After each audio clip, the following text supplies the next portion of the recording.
নমস্কার, আপনারা দেখছেন জেলার 1 নম্বর online TV channel Birbhum RC TV.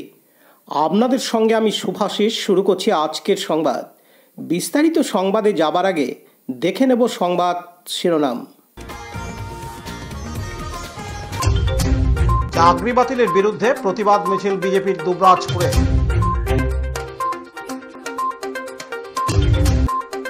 সংশোধিত ওয়াকফ আইনের প্রতিবাদে সিউড়িতে মিছিল।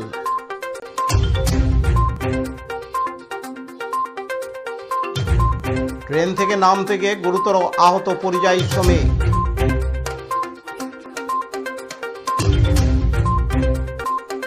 চাকরি বাতিলের বিরুদ্ধে তৃণমূলের ধিক্কার মিছিল খয়রাশোলে।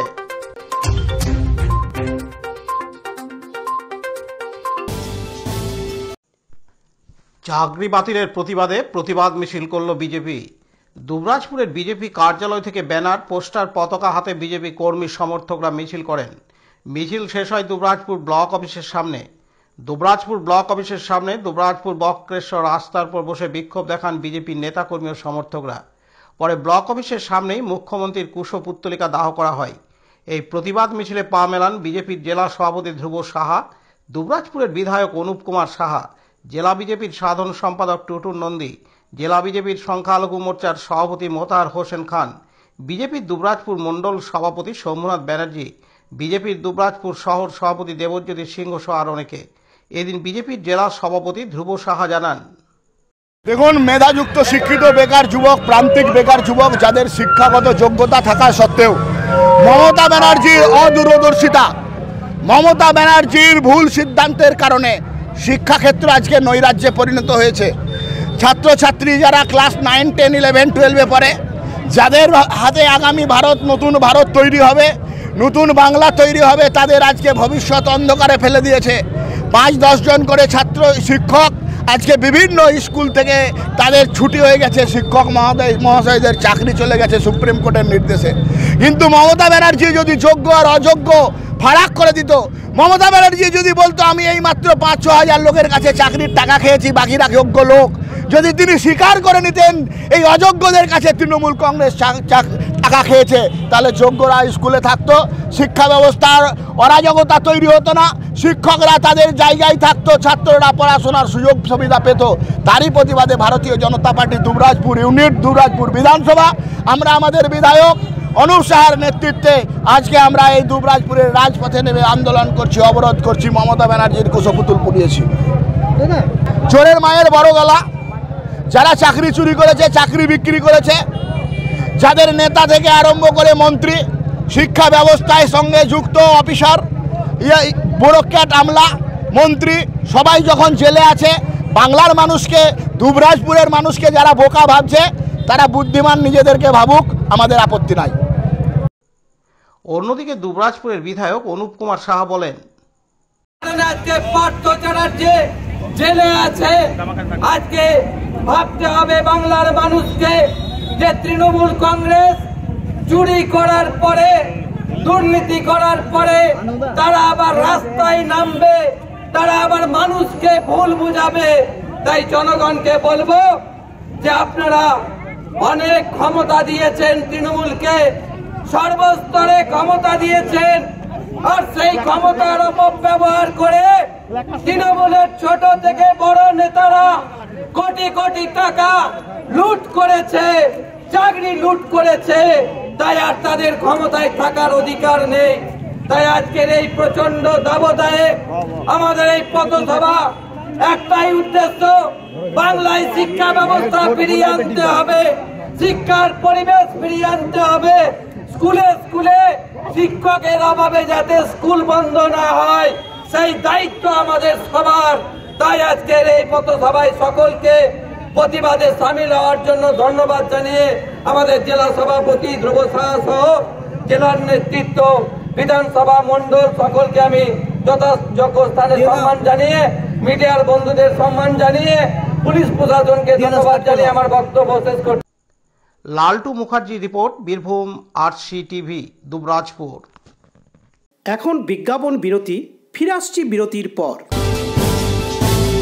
আরসি স্টাইল স্কুল ড্রেস এর বিপুল সম্ভার ও সামগ্রী একই ছাদের নিচে। এখানে যে কোনো স্কুল, কলেজ, বেসরকারি শিক্ষা প্রতিষ্ঠান, সিকিউরিটি গার্ড, কেটারিং এর ইউনিফর্মও তৈরি করা হয়। এখানে প্যান্ট, শার্ট, স্কার্ট, জুতো, মোজা, সোয়েটার, ব্লেজার, টুপি, বেল্ট, টাই, জলের বোতল, টিফিন বক্স ও অন্যান্য ইউনিফর্ম সেলাই ও সাপ্লাই করা হয়। এখানে নামি দামি কোম্পানির প্যান্ট, শার্ট, পাঞ্জাবি, পাজামার পিস ও থান কাপড় পাওয়া যায়, যেমন বিমল, রেমন্ডস, ডোনিয়ার, কেলভিন। এখানে গিফট আইটেম, আধুনিক ডিজাইনের কার্পেট, ডাইনিং কভার, পাপোশ, পর্দা ইত্যাদি পাওয়া যায়। বিশেষ প্রস্তাব, প্যান্ট, শার্ট, ব্লাউজ, চুড়িদার, সেলাই ও ফলস পার করা হয়। যোগাযোগ করুন 9883752306। ঠিকানা দুবরাজপুর, ফ্যাশন এক্সপ্রেসের পাশে। ফিরে এলাম বিরতির পর। সংশোধিত ওয়াকফ আইনের প্রতিবাদে সিউড়িতে মিছিল করল মুসলিম সম্প্রদায়ের মানুষজন। আজ শুক্রবার 11 এপ্রিল সিউড়ির ঈদগাহ মাঠে জুম্মার নামাজ পড়ে এবং প্রতিবাদ মিছিলের আয়োজন করে। এই মিছিল সিউড়ির ঈদগাহ মাঠ থেকে শুরু হয়ে জেলা শাসকের দপ্তরের সামনে আসে। সেখানে জেলা শাসকের দপ্তরে একটি স্মারকলিপি জমা দিয়ে পুনরায় ঈদগাহ মাঠে ফিরে যান। এদিন মুসলিম সম্প্রদায়ের জনপ্রতিনিধি নজরুল আলম খান জানান, আজকে আমাদের এই সমাবেশের মুখ্য উদ্দেশ্য হচ্ছে মোদী সরকার যে কালাকানুন যেটা করেছে, অ্যামেন্ডমেন্ট বিল যেটা পাস করেছে, ওয়াকফ অ্যামেন্ডমেন্ট বিল যেটা পাস করেছে, এটা হচ্ছে আমাদের আল্লাহর সম্পত্তি। ওয়াকফ সম্পত্তি হচ্ছে আল্লাহর সম্পত্তি। যারা ওয়াকফ করেছে, এটা ওয়াকফ কখনো অন্য জায়গায় হস্তান্তর করা যায় না। আজকের লক্ষ লক্ষ একর সম্পত্তি পশ্চিমবাংলার এবং সারা ভারতবর্ষে কোটি কোটি একর সম্পত্তি, এটা মোদী সরকার একটা আইন করে, কালাকানুন করে এই সম্পত্তিটা থেকে মুসলমান থেকে বঞ্চিত করতে যাচ্ছে। এই সম্পত্তির মধ্যে যারা দান করছে সম্পত্তি, তাদের মধ্যে ঈদগাহ, কবরস্থান, মসজিদ, মাদ্রাসা, এই হসপিটাল ভালো ভালো কাজ করার জন্য দিয়েছে। এই কাজটা কোনো সরকারি প্রমোটিং করার জন্য বা সরকার দেওয়ার জন্য না। এই জন্য আমরা এই প্রতিবাদ করছি, কালা কানুনকে বন্ধ করা হোক, বাতিল করা হোক। এই বাতিল করার জন্য আজকে আমরা বিভিন্ন জেলার একত্রিত হয়েছি। এখন এই সামান্য কিছু ঝলক দেখছেন, এখন পুরো এখনো বাকি আছে। আমি অল বেঙ্গল ইমাম মুয়াজ্জিন association charitable trust Birbhum district committee, আমি চেয়ারম্যান নজরুল আলম খান। অন্যদিকে মুসলিম সম্প্রদায়ের আরেক জনপ্রতিনিধি মফিজ সিরাজুল ইসলাম বলেন, দেখুন, আজকের এখানে আমরা যারা বীরভূম জেলার এখান থেকে আমরা একত্রিত হয়েছি, এখানে বহু ব্যানার আছে। আমাদের সর্বোপরি একটা পরিবারের অনেক লোক থাকে, ছেলে মেয়ে, কিন্তু পরিবার একটা। আমরা এখানে যারাই জামায়াত হয়েছি, উপস্থিত হয়েছে, আমাদের পরিচয় একটাই, আমরা সব মুসলিম। এখানে মুসলিমদের মধ্যে যে সমস্ত সংগঠন আছে, সেই সংগঠনের বিভিন্ন সংগঠন থেকে আমরা এখানে জামায়াত হয়েছি। যেমন অল ইন্ডিয়া ইমাম অ্যাসোসিয়েশন এখানে জমা হয়েছে, অল বেঙ্গল ইমাম অ্যাসোসিয়েশন চ্যারিটেবল ট্রাস্ট এখানে জমা হয়েছে, জমিয়ত উলামা হিন্দ এখানে জমা হয়েছে, আইমাইন ও উলামা, এইভাবে বিভিন্ন সংগঠন, ওয়াকফ কমিটি, সবাই আমাদের সাথে একজোট হয়ে, এখানে কোনো রং নেই, কোনো দল নেই। আমরা সর্বপ্রথম আমাদের পরিচয় আমরা মুসলিম, সর্বপ্রথম আমাদের পরিচয় আমরা ঈমানওয়ালা ভাই। আজকে মোদী সরকার যে ডিভাইডেড অ্যান্ড রুল যে এটা চালিয়ে যাচ্ছে, এর বিপক্ষে আমরা সর্বোপরি সকলেই আছি। আপনারা জানেন মোদী সরকার কেন এই বিল এনেছে। এতদিন 2014 থেকে 2014-এর পর থেকে এতদিন আনা প্রয়োজন হয়নি। তার কারণ হচ্ছে পৃথিবীর বুকে 5টি দেশকে ব্ল্যাকলিস্ট করা হয়েছে। তার মধ্যে ইন্ডিয়া 3 নম্বর। প্রথম হচ্ছে সোমালিয়া, তারপর হচ্ছে ভিয়েতনাম, তারপর হচ্ছে আমাদের ভারতবর্ষ, ইন্ডিয়া। এই প্রশ্নটা যাতে আপনারা মিডিয়াওয়ালারা যাতে না তোলেন মোদী সরকারকে বা আমাদের মোদী সরকারকে, তার জন্য এই অ্যামেন্ডমেন্ট বিল। তারপর আপনারা জানেন যে রাত্রের অন্ধকারে 1:30টার সময় কিভাবে সাইন হয়ে গেল, সিগনেচার হয়ে গেল। আপনারা যদি দেখেন মিডিয়ার যে ফ্রিডম, 170টা দেশের মধ্যে আমাদের স্থান কতটা রেখেছে আমাদের থেকে আপনারা জানেন, 159 নম্বর আমাদের র্যাঙ্ক। যদি ক্ষুধার্থর দিকে দেখেন, আমাদের সারা পৃথিবীর 127টা দেশের মধ্যে 105 নম্বর আমাদের র্যাঙ্ক। যদি আপনি বলেন ধর্মীয় সহিংসতা, 198টা দেশের মধ্যে আমরা শীর্ষে উঠে গেছি। কেন উঠে গেছি ভাই? যদি আপনি বলেন যে ওয়াকফ বিলের মধ্যে মোদী সরকার যেটা একটা ভাঁওতাবাজি বলছে বা জুমলাবাজি বলছে, আমরা নারীদের সুরক্ষা দিতে চাই। আপনি জানেন এই ভারতবর্ষে মোদী সরকার আসার পর থেকে এনসিআরবি রিপোর্টই বন্ধ করে দিয়েছে। 2021-এর রিপোর্ট অনুযায়ী এই ভারতবর্ষে প্রতি 86 জনের, প্রতিদিন 86 জনের ধর্ষিত হয় এই ভারতে। মানে 49 মিনিটে একটা মেয়ে ধর্ষিত হয়। আমরা যতক্ষণ এটা করছি কতজন মেয়ে ধর্ষিত হয়ে গেল, অথচ এনসিবিআই রিপোর্ট এই মোদী সরকার বন্ধ করে দিয়েছে। আপনারা জানেন গ্যাসের দাম বাড়ানো হলো। এই সমস্ত আসল মুদ্রা থেকে ভাটকানোর জন্য এটা একটা বিল, যেটাকে আইনে পরিণত করেছে। কিন্তু আপনারা শুনলে অবাক হবেন, মোদী সরকার যে সংখ্যা গরিষ্ঠতা দেখাচ্ছে, যে আমরা সংখ্যায় বেশি, অ্যাকচুয়ালি তার সংখ্যা বেশি নয়, 240 তার কাছে, বিরোধীদের কাছে তো 236, উনি কটাতে বেশি আছেন। বাকি যেগুলো চন্দ্রবাবু নাইডু এবং নীতিশ কুমারের দয়াতে উনি বেঁচে আছেন, ওনার দয়াতে এই সরকার। তো এই সরকার হিন্দু, মুসলিম, জৈন, খ্রিস্টান, বৌদ্ধ সকলেই এক হয়, যে এক হয়ে আমাদের বার্তা এটাই যে এই বিল আমরা মানছি না এবং মানবো না। তার জন্য আজকে একটা স্মারকলিপি আমরা আমাদের মাননীয় জেলা প্রশাসকের কাছে আমরা দিতে এলাম, এবং আমাদের এখানে সকলেই উপস্থিত আছেন, শুধু একজন নয়। আর সর্বোপরি বলি, আমাদের বীরভূম জেলায় এবং আমরা যে রাজ্যে বসবাস করছি, এই রাজ্যের মাননীয় মুখ্যমন্ত্রী এই বিষয়ে কি বলেছেন আপনারা জানেন। আমাদের মহিয়া মৈত্রী তিনিও এই বিল নিয়ে সুপ্রিম কোর্টের কাছে গেছেন, আমাদের জমিয়ত উলামা হিন্দ সুপ্রিম কোর্টের কাছে গেছেন। এই বিল আজকের নতুন নয়, আমাদের মৌলানা কাসিম সাহেব হযরত মৌলানা উনি সর্বপ্রথম 1951 সালে এর খসড়া তৈরি করেন, এবং 1956 সালে এটা সর্বপ্রথম যিনি ভারতের শিক্ষামন্ত্রী ছিলেন মৌলানা আমাদের আবুল কালাম আজাদ সাহেব, সেই আবুল কালাম আজাদ সাহেবের মারফতে এই বিল বানানো হয়েছিল ভারতবর্ষে। তারপরে 1996 সালে আপনারা জানেন, তারপরে এই যে আনছে, এটা মুসলিমদের নামে মুসলিমদের তোষণ করছে।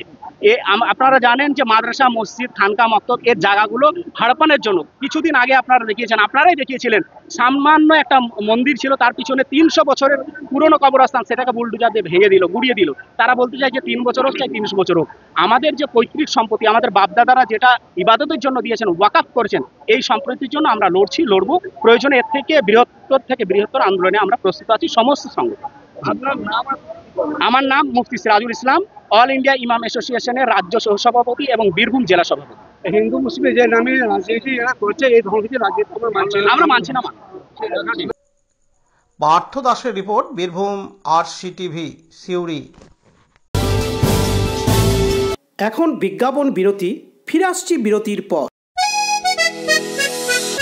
সব থেকে ভালো চিকিৎসা সবচেয়ে কম খরচে, সবচেয়ে কম খরচে। সব থেকে ভালো চিকিৎসা সবচেয়ে কম খরচে, সবচেয়ে কম খরচে। বিশ্বমানের স্বাস্থ্য পরিষেবা মিলবে দিনে রাতে, বিশ্বমানের স্বাস্থ্য পরিষেবা মিলবে দিনে রাতে।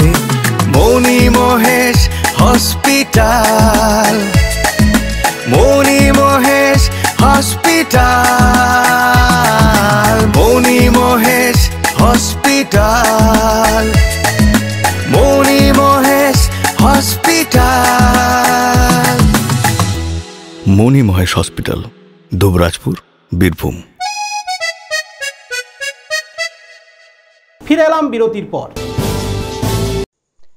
চেন্নাই জলপাইগুড়ি এক্সপ্রেস ট্রেন থেকে নামতে গিয়ে গুরুতর আহত হলেন এক পরিযায়ী শ্রমিক। বীরভূমের চিনপাই স্টেশনের ঘটনা। তাকে উদ্ধার করে পরবর্তী ট্রেনের সিউড়ি নিয়ে এসে তাকে সিউড়ি সুপার স্পেশালিটি হাসপাতালে ভর্তি করে রেল পুলিশ। জানা গিয়েছে, খোকন দাস নামে যুবক জলপাইগুড়ির বাসিন্দা। সে চেন্নাইয়ে কাজ করে।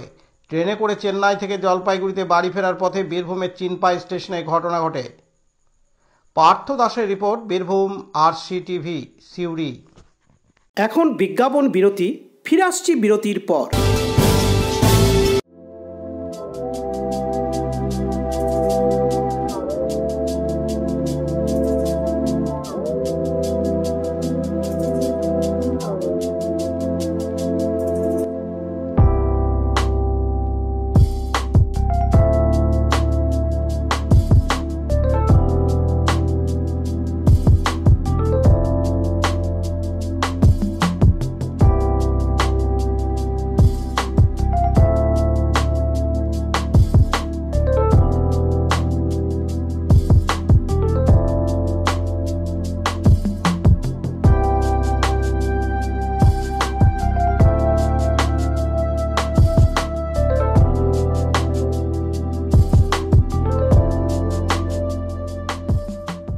ফিরে এলাম বিরতির পর।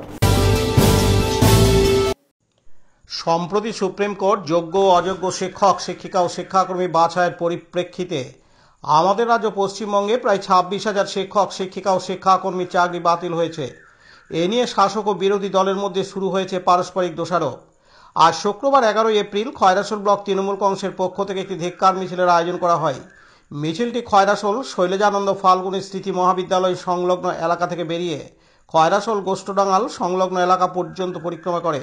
এদিন উপস্থিত ছিলেন খয়রাসোল ব্লক তৃণমূল কংগ্রেসের কোর কমিটির আহ্বায়ক শ্যামল কুমার গায়েন, মৃণাল কান্তি ঘোষ, সদস্য উজ্জ্বল হক কাদেরি, কাঞ্চন দে, যুব তৃণমূল কংগ্রেসের সভাপতি নয়ন ঘোষ, ছাত্র পরিষদের সভাপতি শেখ জন সহ ছাত্র পরিষদ ও যুব তৃণমূল কংগ্রেসের সদস্যরা এদিন যুব তৃণমূল কংগ্রেসের সভাপতি নয়ন ঘোষ জানান, আজ আমরা খয়রসুল ব্লক যুব তৃণমূল কংগ্রেস এবং খয়রসুল ছাত্র পরিষদের পক্ষ থেকে আমরা একটি মিছিলের আয়োজন করেছি মমতা ব্যানার্জির নির্দেশে। আমাদের পশ্চিমবাংলায় যে 26,000 শিক্ষকের প্যানেল বাতিল হয়েছে তার বিরুদ্ধে আজ আমরা রাস্তায় নেমেছি। এটা বিজেপি এবং সিপিআইএমের চক্রান্তে হয়েছে। এখন আপনারা কি চাইছেন? এখন আমরা চাইছি ওদের পুনর্নিয়োগ হোক,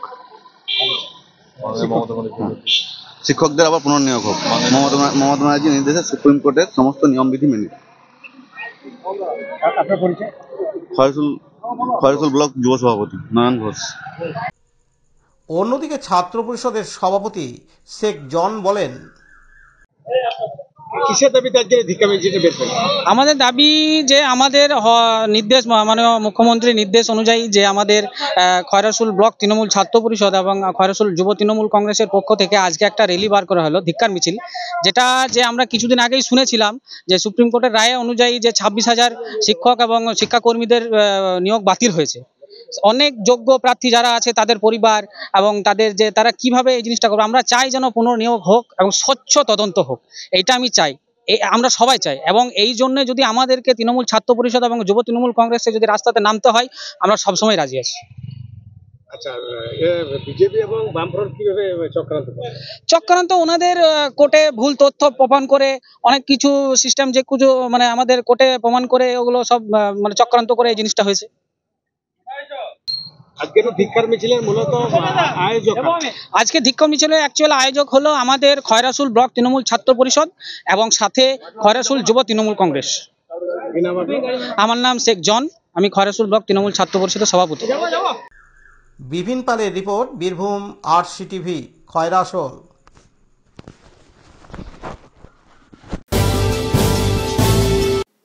আজকের সংবাদ এই পর্যন্ত। পরবর্তী সংবাদের জন্য চোখ রাখুন বীরভূম RCTVর পর্দায়।